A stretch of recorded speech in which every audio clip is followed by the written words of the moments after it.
सुना हुकूमत किसको कहते?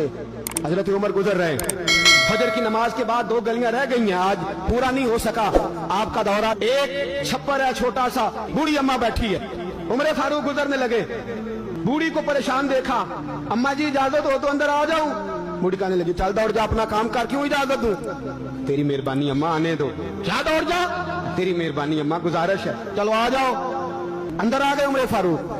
अम्मा क्या परेशानी है, क्या बात? अम्मा कहने लगी खामद इंतकाल कर गया, औलाद अल्लाह ने दी कोई नहीं, मैं गरीब हूँ, 3 दिन से रोटी नहीं खाई, 25 दिनार का कर्जा चढ़ गया है, मुझे उमर फारूक से बड़ी शिकायत है। उसने मेरा हाल ही नहीं पूछा, कहने लगे शिकवा है, उमर आया ही नहीं।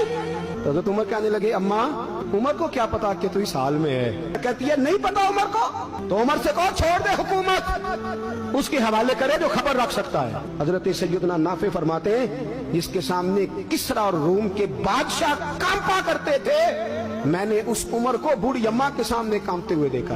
राशा तारी है उमर फारूक का। दौड़े गए, 25 दिनार लाए, राशन रख के लाए, रोटियां पकाई, बूढ़ी अम्मा को खिलाई, कहने लगे अम्मा 25 दिनार ले ले और चल, गलती हो गई, उमर को माफ कर दे। अम्मा बोली, बोल के कहने लगी मैं नहीं माफ करती, एक दफा कब्र में जा लेने दे, मेरे रसूल आएंगे तो मैं उमर की शिकायत करूं।